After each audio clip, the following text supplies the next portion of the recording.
Jayaprakash sir, ಈಗ ಇತ್ತೀಚೆಗೆ ಸುಮ್ಮನೆ ಗರ್ಭಚೀಲ ಆಪರೇಷನ್ ಮಾಡಿಸ್ಕೋಬಾರ್ದು. ಸೇವ್ ದ ಯೂಟ್ರಸ್ ಅಂದ್ರೆ ಗರ್ಭಚೀಲನ ಉಳಿಸಬೇಕು ಅನ್ನೋ ಒಂದು ಮೂವ್ಮೆಂಟು ಇದೆ. ನಾವು ಕೂಡ ವೈದ್ಯರಾಗಿ ಅದನ್ನ ಎನ್ಕರೇಜ್ ಮಾಡ್ತಾ ಇದ್ವಿ. ಈಗ ಬಹಳಷ್ಟು ಮಂದಿ ಏನ್ ಮಾಡ್ತಾರೆ, ಮಿರಿಯನ್ನ ಹಾಕ್ಸ್ಕೊಂಡ್ಮೇಲೆ ದಪ್ಪ ಆಗ್ತೀವಿ ಅಥವಾ ಏನಾದರೂ ಸೈಡ್ ಎಫೆಕ್ಟ್ ಆಗುತ್ತೆ, ಮೆನ್ಸಸ್ ಆಗಲಿಂದ ದಪ್ಪ ಆಗ್ತಾರೆ ಅಂತ ಹೇಳ್ತಾರೆ. ಇವೆಲ್ಲ ಎಷ್ಟು ನಿಜ, ಎಷ್ಟು ಸತ್ಯ? ಸರ್, ಈಗ ಮಿರಿನ ಅನ್ನೋದು ಒಂದು it's A wonderful innovation.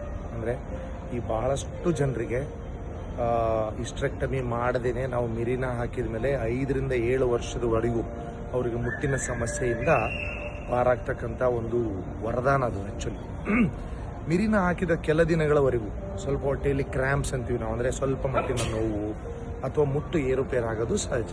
That is common.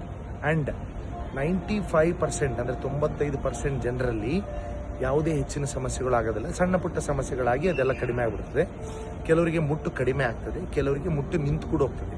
Okay, but that is reversible. ಅಂದರೆ ನೀವು ಮಿರಿನ ತೆಗೆದ್ಮೇಲೆ ಮತ್ತೆ ಮುಟ್ಟಾಗ್ತಾರೆ ಅವರು.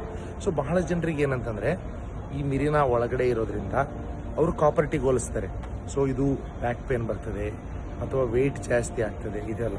ಆ್ಯಕ್ಚುಲಿ ನೋಡಿದರೆ ಸ್ಟಡಿಗಳೇನು ಹೇಳ್ತದೆ ಅಂದರೆ ಸುಮಾರು 7 ವರ್ಷಗಳ ನಂತರ ಮಿರಿನಾಲಿಂದ ವೇಟ್ ಗೇನ್ ಆಗೋ ಸಾಧ್ಯತೆ ಕೇವಲ 1 ರಿಂದ 2 kg, ಅಂದರೆ 7 ವರ್ಷದಲ್ಲಿ.